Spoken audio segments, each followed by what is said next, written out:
నమస్తే, welcome to desk analysis with Sai. ఈరోజు desk analysis with సాయిలో భాగంగా దేశ ఆర్థిక చరిత్రలో మరో కీలక ఘట్టానికి తెరలేచింది. కేంద్ర ఆర్థిక మంత్రి నిర్మలా సీతారామన్ వరుసగా 9వసారి బడ్జెట్ను ప్రవేశపెట్టేందుకు కూడా సిద్ధమవుతున్నారు. ఇది కేవలం ఒక బడ్జెట్ మాత్రమే కాదు, స్వాతంత్ర్యం తర్వాత ఆర్థిక పాలనలో నమోదవుతున్నటువంటి అరుదైన రికార్డ్. ఇప్పటికే వరుసగా 8 బడ్జెట్లు ప్రవేశపెట్టినటువంటి నిర్మలా సీతారామన్ ఈ 9వ బడ్జెట్తో మొరార్జీ దేశాయ్ అలాగే పి చిదంబరం లాంటి సీనియర్ నేతల సరసన నిలవనున్నారు.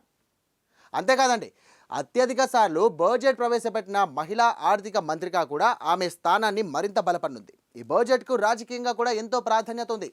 ఇది 3వసారి అధికారంలో ఉన్నటువంటి మోదీ సర్కార్ తొలి పూర్తి బడ్జెట్ కావడం, అటు లోక్సభ ఎన్నికల తర్వాత ప్రజల అంచనాలను తాకే బడ్జెట్ కావడం ఇక గమనార్హం. ఇక దేశ ఆర్థిక వ్యవస్థ ప్రస్తుతం ఒక కీలక మలుపులో ఉంది.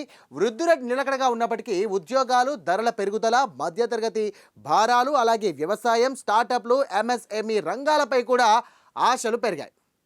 ఈ నేపథ్యంలో ఈ బడ్జెట్లో పన్ను రాయితీలు ఉంటాయా? మధ్యతరగతికి ఊరట దక్కుతుందా? రైతులకు కొత్త ప్రోత్సాహకాలు వస్తాయా?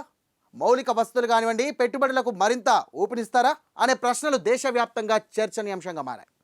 మరోవైపు ఆర్థిక క్రమశిక్షణ, రాజస్వ లోటు నియంత్రణ, అలాగే అంతర్జాతీయ పరిస్థితుల ప్రభావం, ఇవన్నీ ఈ బడ్జెట్ రూపకల్పనపై ప్రభావం చూపుతున్న అంశాలే.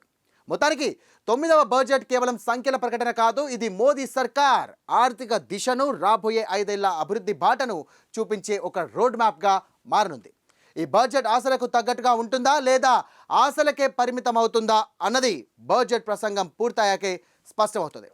ఇక దేశ ఆర్థిక చరిత్రలో మరో కీలక ఘట్టానికి తెరలేచినట్టయింది. ఇది ఇవాల్టి డెస్క్ అనాలిసిస్ విత్ సాయి. మరో అంశంతో మరి కలుద్దాం. అంతవరకు చూస్తూనే ఉండండి ప్రైమ్ 9.